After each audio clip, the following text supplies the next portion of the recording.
د اوداسه سنتو ته موږ او تاسو په دقیقه توګه متوجه شو.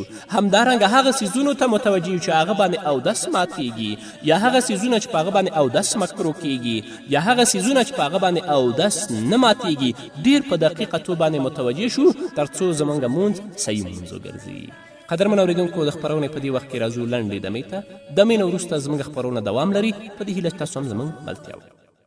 روی بار د حق د نوري جبرائیل علیه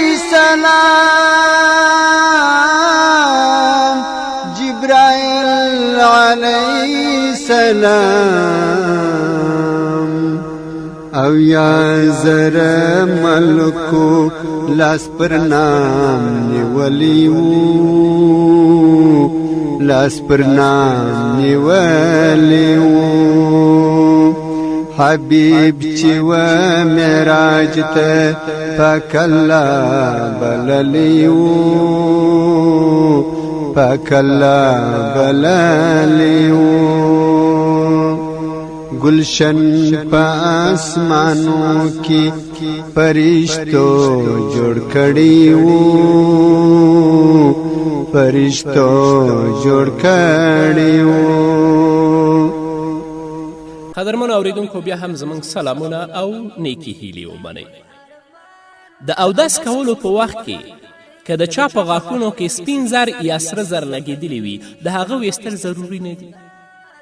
لکن که چا مصنوعي غاښونه لګولي ول او د هغه ویستل ډیر آسانه ول، نو د اودس کولو نه مخکې ویستل پکار دي چې هغه وباسي او وروسته د هغه نه اودس وکړي. همدارنګه دې ته باید موږ او تاسو متوجه شو چې د غسل نه وروسته اودس کول ضروري نه دي. چا چې لمبلي او غسل یې کړی په ابتدا کې اودس وکړه او وی لمبلي غسل یې وکړه، نو د غسل نه وروسته بل اوداسه ته ضرورت نشته. همدارنګه دې ته متوجه شو که د چا په نوکانو کې اوړه یا بل شی نښتي وي، اکثره زموږ خویندې اوړه لمدوي. که زموږ د خویندو په نوکانو کې اوړه یا بل شی نښتي وي او د اوداسه په وخت کې نوکونو لاندې ځای وچ پاتې شي، نو اودس یې نه کیږي.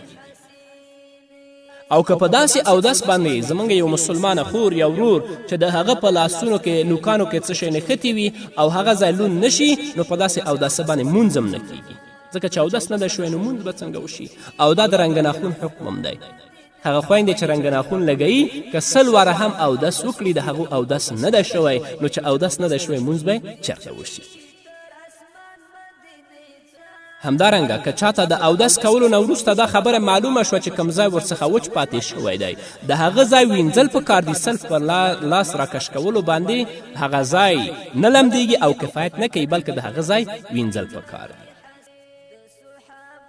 او که چیرې په چا څه دانه یا بل څه وي او په هغې د اوبلو اچولو سره مریضي زیاتیږي، نو په هغه ځای باندې د مسحه وکړي. د چا په بدن کې دانه ختلې ده، نو که غسل کوي او همدارنګه که اودس کوي، نو که اوبه ورته رسیږي هغې دانې ته نقصان رسوي، نو صرف مسحه په هغې باندې کفایت کوي چې هغه مسحه کړي.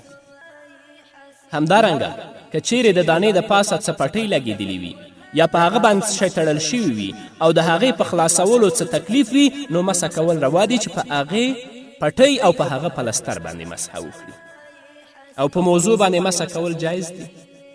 د صاحبینو په نزد باندې په هغه جرابو باندې چې سخینې یعنې ډبلې وي هم مسحه جواز لري، خو د امام ابو حنیفه رحمه الله په نزد باندې هغو جرابو باندې مسحه رواجه چې تر نیمایي پورې په چرم پوښل شوي وي، او چې کومې نن عادي جرابې دي، امام ابو حنیفه رحمه الله وایي چې په دې باندې مسحه نه کیږي.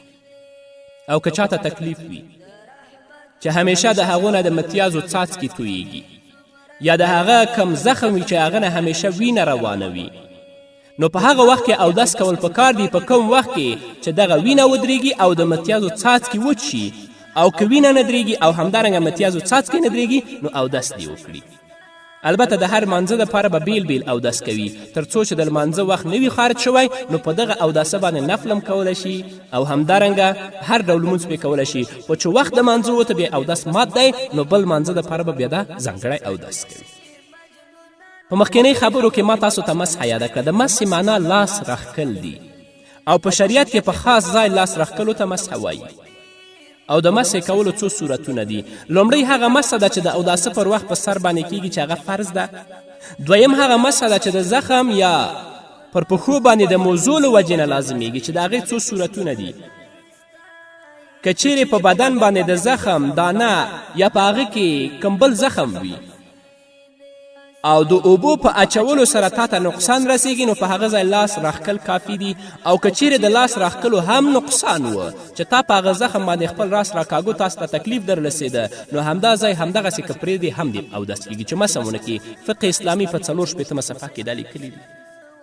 کوم کس چې موزې یا جرابې اچولی وي په هغه باندې 1 شپه او 1 ورځ مسه کولی شي که هغه مقیم وي او که په سفر کې نو په هغه باندې 3 ورځې او 3 شپې مسحه کولی شي.